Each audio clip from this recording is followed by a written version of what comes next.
genio! Un monje se encuentra en medio de la calle gritando: ¡Bolívar! ¡Esto es un castigo de la naturaleza! Si la naturaleza se opone a nuestros designios, lucharemos contra ella y haremos que nos obedezca. Los reveses militares hacen titubear a muchos. Aún Francisco de Miranda, el generalísimo que ha asumido la dictadura de la agónica república, cree que no podrán seguir adelante. Bolívar, el orador fulminante y febril, ocupa la comandancia de la guarnición de Puerto Cabello, que el 30 de junio de 1812 se amotina en su contra y se pasa a las fuerzas del jefe realista Monteverde. Bolívar ha debutado militarmente con un terrible fracaso a cuestas, pero entonces ratifica con los hechos lo que proclaman sus palabras. Lejos de aceptar la derrota, jura que va a seguir hasta el fin. Miranda se ve obligado a capitular frente a Monteverde. La Primera República está perdida, y aunque Bolívar desconoce la rendición e intenta proseguir peleando, sabe que hay poco que hacer. Sabe que debe buscar ayuda. Sabe que debe replantear la lucha. Sus recursos son escasos. Casi toda su fortuna la ha invertido en la empresa de la libertad. Ha financiado la guerra y sus bienes están a punto de ser confiscados por los realistas. Es claro que debe salir de Venezuela. Para ello, con mucha audacia, logra conseguir de manos del propio Monteverde el salvoconducto que le permitirá salir de su país. Se va al exilio, se va derrotado, se va arruinado, pero se va más convencido que nunca que pronto habrá de volver. El 27 de agosto de 1812 sale de La Guaira rumbo a Curazao. De allí partirá hacia Colombia, llamada entonces Nueva Granada, que también libra su propia guerra de independencia. En noviembre del mismo año, 1812, desde Cartagena de Indias, en Colombia, primero con alocuciones para los pueblos del sur y después con campañas militares, prosigue batallando contra España, porque en el futuro la causa de la independencia se librará contra la monarquía de Fernando VII, quien al volver al trono envía una expedición de 10.000 hombres para revertir el proceso emancipador de Venezuela. Aunque derrotado en Venezuela, Bolívar no se da por vencido. Una vez en la Nueva Granada, logrará convencer a las autoridades políticas que la guerra de independencia de las colonias americanas no puede ser aislada. Debe ser una misma causa, debe ser emprendida como una sola nación. Solo así podrán consolidar la fuerza necesaria para repeler el ataque de ese gran imperio. Entre diciembre de 1812 y febrero de 1813, desarrolla una vigorosa arremetida, que le lleva a liberar varios pueblos del Magdalena.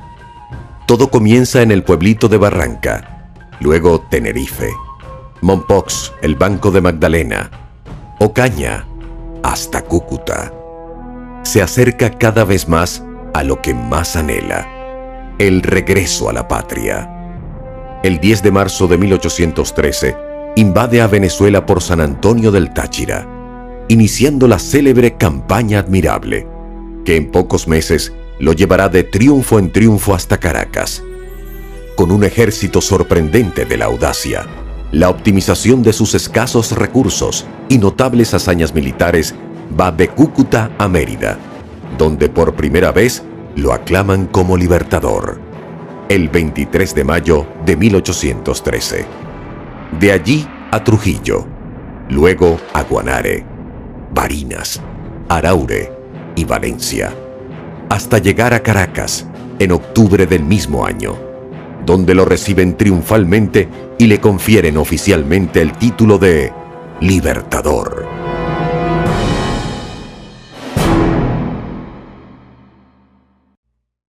Al impulso de semejantes proezas militares, se instala la Segunda República Libre de Venezuela. El 15 de junio de ese mismo año, 1813, mientras avanzaba la Campaña Admirable, había dictado su célebre decreto de guerra a muerte. Españoles y canarios, Contad con la muerte, aun siendo indiferentes, si no obráis activamente en obsequio de la libertad de América. Americanos, contad con la vida, aun cuando seáis culpables. Ha lanzado este ultimátum para obligar a cada quien a tomar posición. Corren los terribles días de la Guerra Cruel, 1813 y 1814.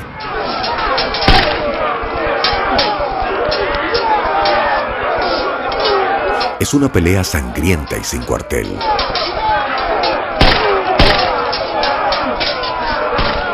Ahora un terrible personaje surge en el escenario.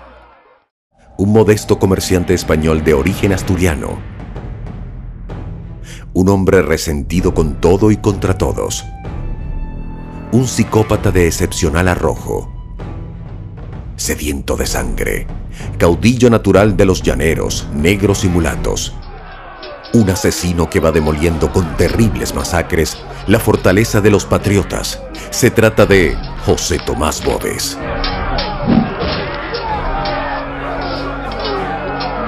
El 15 de junio de 1814, en la segunda batalla de la Puerta, la furia de Boves y sus hordas exterminan al ejército patriota.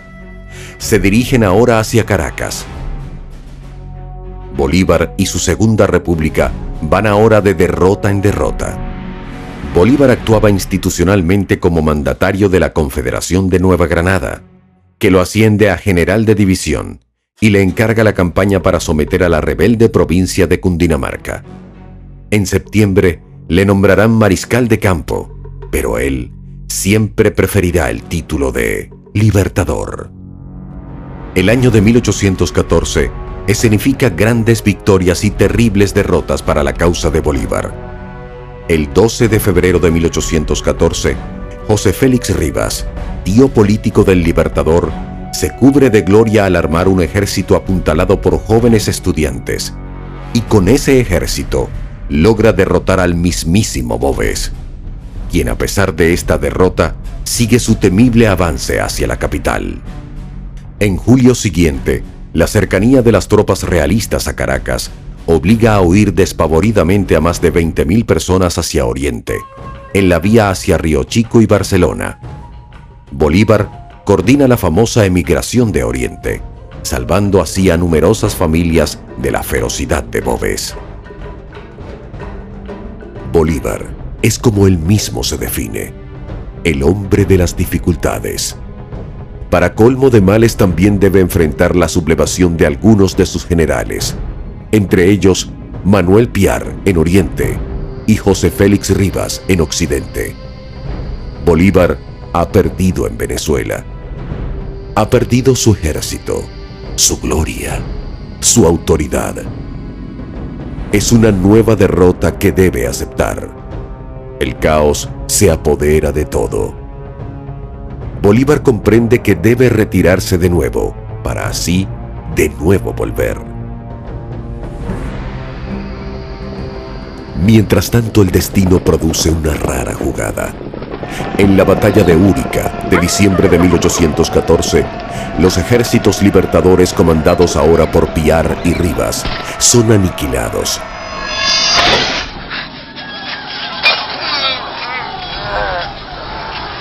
Pero el gran caudillo popular de los españoles, José Tomás Boves, muere en una operación heroica dirigida por Pedro Saraza.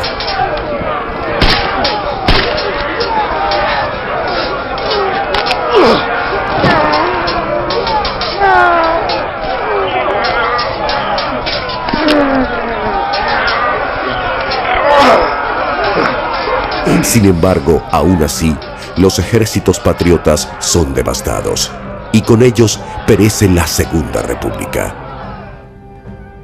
El 9 de marzo de 1815, a bordo de un buque inglés, el Libertador está listo a partir a Jamaica, desde donde tendrá la oportunidad de analizar por escrito, con brillantez notable, las causas del fracaso y los retos para el futuro.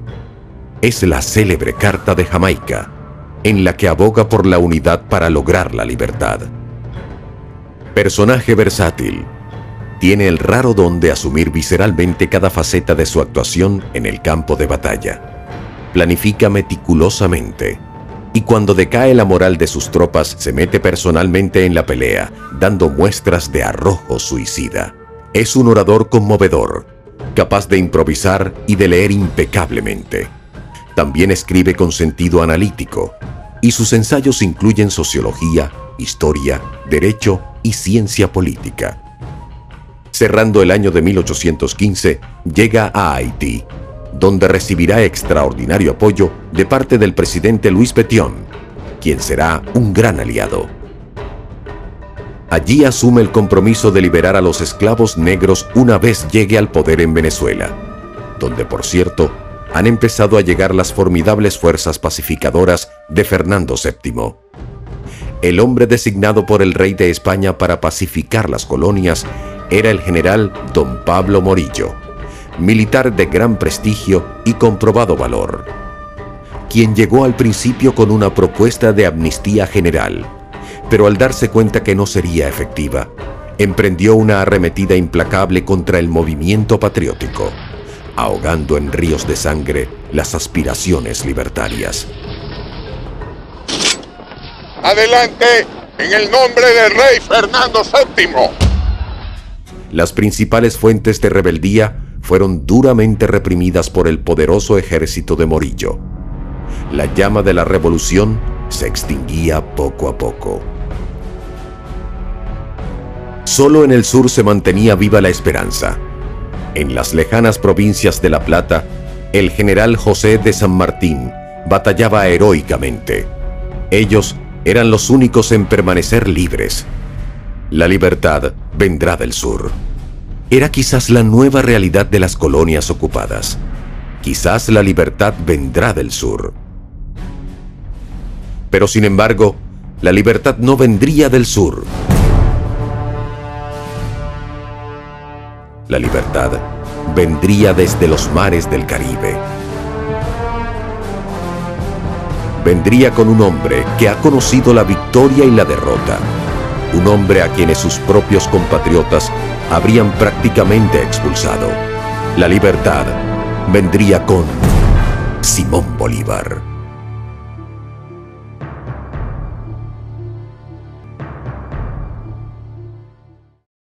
Con un ejercicio casi ilógico de la persistencia, Bolívar ha armado una expedición desde Haití. Embarca y desembarca, va y viene. Compensa debilidades con fortalezas, sorprende a los enemigos, sobrevive a atentados, se salva de emboscadas. España envía cuantiosos recursos, multitudinarios ejércitos y sus mejores generales para doblegar la rebelión emancipadora. Bolívar muestra otra faceta más impresionante aún. Tiene una fe destinista y fatal, ciega e inconmovible, y logra contagiarla a las tropas. Es un magnetismo personal que a los desventurados soldados les permite olvidar el hambre, el frío, las penurias, la superioridad numérica del enemigo y las enormes distancias de cada campaña. Así, se va imponiendo como el jefe supremo, natural e insustituible, único e imprescindible de la causa independentista. José Antonio Páez, un caporal llanero que ha heredado el ascendiente sobre las tropas mestizas, un líder natural, se le une y le sigue. La campaña en Guayana también está plagada de contratiempos, pero él sigue irreductible en su propósito y en sus ideales. Para 1817 había un clima de anarquía en el ejército independentista, que solo amainará cuando la justicia militar someta al general Carlos Manuel Piar a un consejo de guerra. Bolívar permite su ejecución para imponer el principio de obediencia y la línea de mando, indispensable para el avance de su causa. Ni la oposición de los otros generales patriotas, ni las derrotas a manos de los españoles, ni la escasez de recursos, ni los problemas logísticos y de coordinación entre los varios ejércitos. Nada medra su ánimo. De la Guayana sigue al llano, y de nuevo hacia Guayana y San Fernando de Apure. ya en los difíciles años de su campaña oriental y llanera, manifestaba su idealismo por la unidad latinoamericana. Para principios de 1819, el milagro se está logrando. Ha consolidado la independencia en la inmensa extensión territorial de Guayana, Oriente y el Llano de Venezuela. Y el 29 de enero convoca el Congreso de Angostura, desde el cual ya no solo reta a España, sino que advierte a Europa entera sobre la imposibilidad de restaurar la dominación borbónica sobre los pueblos americanos.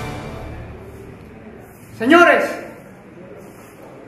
dichoso el ciudadano que bajo el escudo de las armas de su mando ha convocado la soberanía nacional para que ejerza su voluntad absoluta.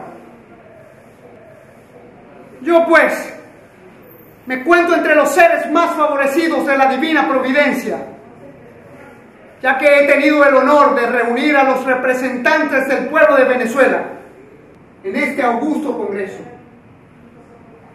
fuente de la voluntad soberana y árbitro del destino de la nación. De ese Congreso de Angostura nace el proyecto de República de la Gran Colombia, que comprenderá a Venezuela, Colombia y Ecuador. Ahora es un estadista que habla de democracia, pero en vez de deleitarse con la victoria en Venezuela, se va a Colombia porque teme una reinvasión española a través del vecino país. En territorio colombiano deslumbra con sus proezas militares. En una penosa odisea de casi 4 semanas, logran cruzar sigilosamente, mal vestidos, con escasas provisiones, agobiados por el terrible frío y el hambre, la cordillera de los Andes y el gélido páramo de Pisba. Y tras haber perdido muchos de sus soldados, caballos y mulas, caen por la retaguardia y derrotan en la batalla de Boyacá a las tropas del general Barreiro, a quien incluso hacen prisionero. Ha vencido sobre el frío y la muerte. En 1819 se consagra como uno de los jefes militares más grandes de todos los tiempos, con operaciones tácticas que aún se estudian en las academias castrenses del mundo entero. Para 1820, Bolívar se ha ganado el respeto de la corona española, que acepta negociar un armisticio. En Santa Ana de Trujillo, el 27 de noviembre de 1820, se reúne con el general realista Pablo Morillo y acuerdan una regularización de las hostilidades con canje de prisioneros y un temporal cese al fuego. La tregua firmada entre Bolívar y Morillo permite la reorganización de cada bando con miras a la batalla final, que se va a librar el 24 de junio de 1821 en la sabana de Carabobo.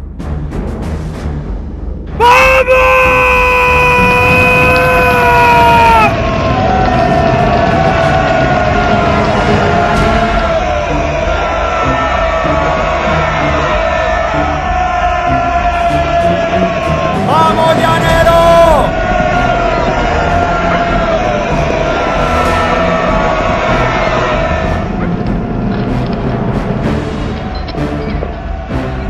¡A por ellos!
La batalla de Carabobo constituye una de las proezas militares más grandes de todos los tiempos.